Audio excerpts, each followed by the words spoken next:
Hey everyone, this is another BookTube channel, and today I'll be giving a spoiler-free review of Gardens of the Moon by Steven Erikson, the first book in the Malazan Book of the Fallen. While I had read a handful of fantasy books in the past, I never really considered myself to be a fantasy fan until I read The Wheel of Time. Since then, I've been trying to catch up on popular fantasy series that I've missed out on all these years, so I've caught up on A Song of Ice and Fire, I've caught up on The Cosmere, pretty much. I've got a couple books left there. I've started things like The First Law and the Farseer trilogy, and on, but one series that I have been too intimidated to try until now is Malazan Book of the Fallen.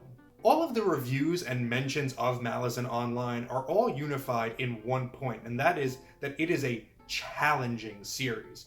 I was intimidated by the size of The Wheel of Time, but my friend who read The Wheel of Time like 8 times told me that he couldn't get through Malazan even once. So if he couldn't do that, what chance did I have as a newer fantasy fan? Nevertheless, I picked up a copy of Gardens of the Moon about a year ago with the intention of embracing the challenge, but in my pursuit of reading a book a week last year, I was afraid to start Gardens of the Moon because I thought it would throw me off my schedule. So I guess you can call it my New Year's resolution, because I decided my first book in 2023 would be Gardens of the Moon, and I was not allowed to DNF it. I was committed to giving Malazan a fair chance, as well as seeing this personal challenge of my reading skills through to the end. We'll start my assessment of Gardens of the Moon with a quick plot synopsis, and apologies if I get any of these pronunciations wrong. The continent of Genabakis is slowly being taken under the control of the Malazan Empire. Many of the free cities have ironically fallen already, but there are still a few holdouts. One of those cities is Darujistan, the primary setting in this first book. The Malazan Empress Lasine is sending out a special force called the Bridge Burners to take control of the city without destroying it. The Bridge Burners are commanded by the High Fist Dujek One-Arm, but the Darujistan campaign falls on Sergeant and former Commander Whiskey Jack to lead. Whiskey Jack sees the mission for what it truly is, a suicide mission from which the Empress does not want to see them return. At the same time, within Darujistan, there is conflict as the local Assassins Guild is under attack by an unknown force that's picking them off the rooftops. That synopsis barely covers half of the plot of Gardens of the Moon, but I think it gives you enough of an idea so that we can move on. Despite the intricate plot of multiple interweaving storylines and dozens of important named characters, I was relieved to find that I was able to follow everything that happened in this book, more or less. In terms of plot and what is happening in each scene and how each scene affects each other and flows into each other, I didn't find this to be a challenging read at all. The writing style of Steven Erikson was easy to follow, and I was able to finish the book ahead of my personal schedule. Once I got through some initial rough patches, I never felt like reading this was a chore or that the book was fighting me every step of the way. It was overall a pretty smooth reading experience. That being said, it did start pretty rough for me. The prologue and the first 2 chapters were a big challenge, as Erikson throws you right into the world with no hand-holding. Characters are introduced with little or no fanfare, and it's not until much later in the book that you understand who they were or what their purpose was in showing up so early.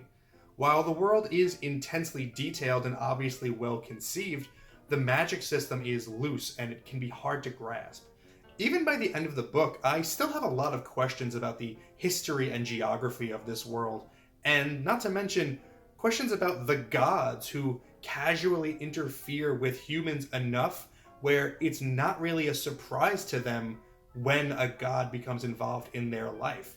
Like, multiple times throughout this book, one character notes that another one is obviously being used by a god in some way, and every other character, instead of telling them that they're crazy, is just like, oh, you know what? Yeah, you're right, good call, good call.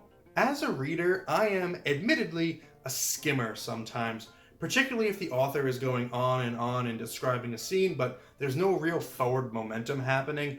I will skim and take in the bare minimum of information until I can get to the good stuff. Gardens of the Moon is not a forgiving book if you are a skimmer, and it forced me to change my reading habits quickly.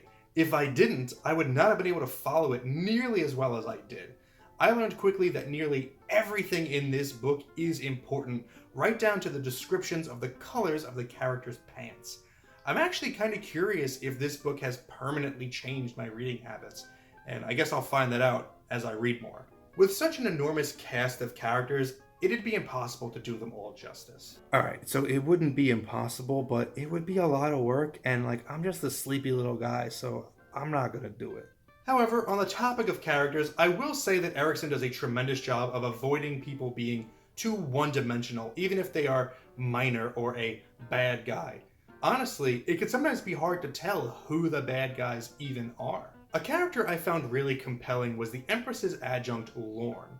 Lorne is kind of like a mobile emissary for the Empress, acting not just as her right hand, but as an actual extension of the Empress.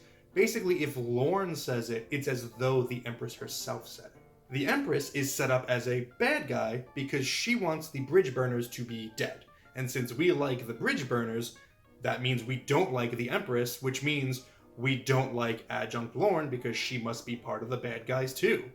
However, the Adjunct does have a lot of moments throughout the book where her personal wants and needs come through and make the reader think, maybe she's not as bad as we assumed. She second guesses herself, and therefore the Empress, and is trapped dealing with an internal struggle of being her own person and being the voice of the Empire. This depth of character is given to almost the entire cast with few exceptions, and I expect that in other installments those characters get their time to shine. I also really liked how Erikson navigates the various plot threads here and makes them either run parallel or connect in interesting ways. I imagine this is attributed to the interference of gods in this world, who are guiding these unrelated groups of people in the right directions. It's really cool to be reading two separate threads, only to realize at some point, oh my god, they're trying to do the same thing, but they don't know the other one exists. Ah! This is also kind of a stupid point, but there are a lot of really fun names in Gardens of the Moon. Here's me saying a few of them. Whiskey Jack, Tattersail, Hairlock, Tok the Younger, Crocus, Ocelot, Anamander Rake, Kaladin Brood, and lastly, Cotillion. Wonderful. Now, I'm not going to claim that Malazan isn't challenging after only reading the first book, but I will say for sure that at least starting the Malazan journey isn't as bad as I was led to believe. It's certainly a book that demands the full attention of the reader, as well as the reader's willingness to let things play out and not get frustrated by a lack of answers right in the moment. After dragging my heels for a year before reading this one, I am actually excited to try out the next installment. My arbitrary and subjective grade for Gardens of the Moon is 8 out of 10. Do with that what you will. If you've read Gardens of the Moon, let me know your thoughts about it in the comments. Thank you for spending some time with me today, but now it's time to get back to reading.